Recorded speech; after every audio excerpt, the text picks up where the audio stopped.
So to start, first thing I'm going to do is take your kit. As you can see, there's the part number and Amazon link.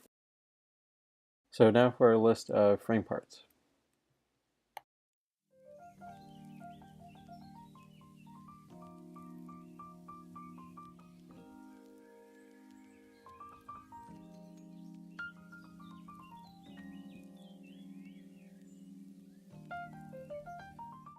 So starting off, you can see the different screw types we'll be using in this kit. There's arm spacers, landing gear, spacers, main body spacers, and then the screws that hold it all together.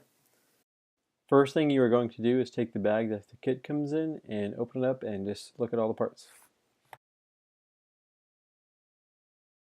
All the screws in this kit are M3 2mm screws, so you just need one driver and you should be able to assemble the whole thing.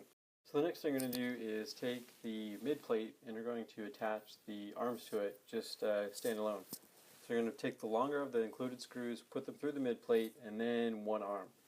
And then you're going to take the spacer nuts and put those up against the arm so that there's a tight fit. We're going to do this 4 times, so on each arm, as you can see, and then you're going to move on to the mid plate, or the bottom plate.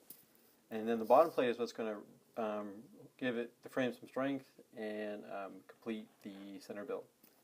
So after you get everything tightened up, you'll be ready to move on to the power system. So moving on to the power system of this quad, we will be using Luminaire 2206 2000 kV motors. We have used other motors in the past. The description of those will be at the end of the video. But yeah, so you're going to take the motor, take it out of the bag, and make sure not to lose the screws that are in the bottom of the box. And you're going to use those screws and simply attach the motor through the 4 bolt holes in each arm. And then make sure the wires point toward the center of the frame. So the next step we're going to do is we're going to prepare the ESCs. The ESC that we're using is a Castle Creation Quad Pack 25 amp ESC. And to do that, we're going to take the ESC and remove the 3 wire side. We're going to remove the wires so we can solder the motors directly to the ESCs for an easier build. So using an X-Acto knife, we're going to cut the heat shrink off the one side, and then we're going to use a soldering iron to simply melt the solder away and remove the wires. When soldering, make sure to use plenty of heat and plenty of solder, as the solder will act as a heat conductor and make the desoldering job much easier. A lot of these ESCs use high temperature solder, so you need all the heat transfer you can get. Afterwards, simply go through and touch up the pads to make sure there's plenty of solder in each. The next step is to put some electrical tape on any exposed contacts in the ESCs. This is because the carbon fiber frame is conductive and will short out the ESC if not properly prepared. So moving on, we're going to be attaching the motor wires to the ESC. So what I like to do is put a zip tie around the ESC so that it stays put, so as you solder the wires that it doesn't move around. You can mount the motor wires any way you want. I put them just moving across the ESC just because it'd be the cleanest way to install it. But there is software that you can do to reverse the motor direction after it's already built, so you don't need to crisscross any wires. Just solder them straight across. Next you're going to do is you're going to pull a little bit of wire insulation off the end of each wire, and then you're going to lightly tin the edges of the wire just with a soldering iron so that the solder in the ESC and the wire melt together really well and make a really good junction. So I like to take some needle nose pliers and then hold the wire, and then you just need to touch the soldering iron to both the solder covered wire and then the pad with plenty of fresh solder on it, and they should just melt right together. You want to use lots of heat, but only in short amounts of time so that you don't burn any of the components on the ESC. So you can see one finished arm. All the wires are nice and tidy and out of the way so they don't get caught in the props. You're going to need to repeat this process 4 more times, or 3 more times to complete the quadcopter. So you have a power system in each arm, and then it should look something like this, and all your wires will be ready to go to the power distribution board. The power distribution board that we'll be using is a Luminaire 4-power mini PDB. It's nice and simple and easy to use. To mount the PDB, you'll be using 4 small nylon standoffs with nuts, and you'll put a bolt through the bottom of the frame into the nylon standoff and then a nut on top to secure it. First you're going to need to go through and tin all the power pads on the PDB, and then you're going to attach all the wires for the ESC, so each ESC has battery power.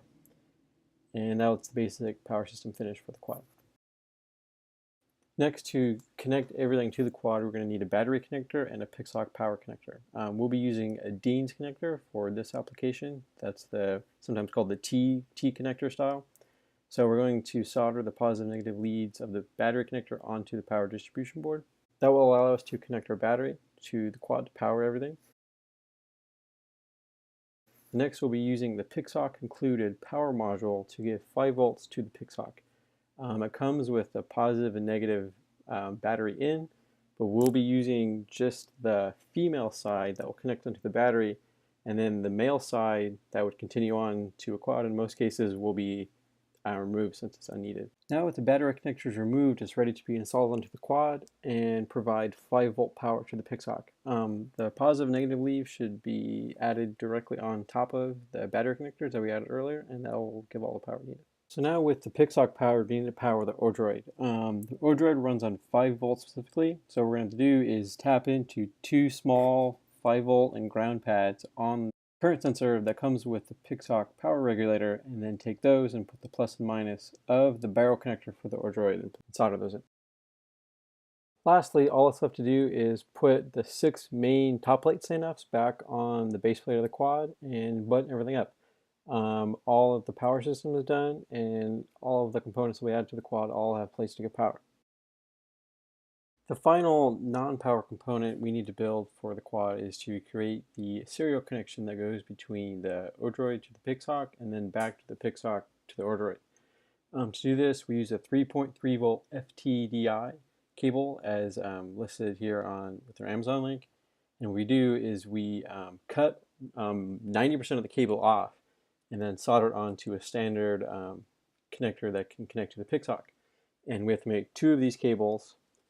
And then here is the diagram that shows the pinout, the colored pinout of the FTDI cable that connects to the 6-wire Pixock connector.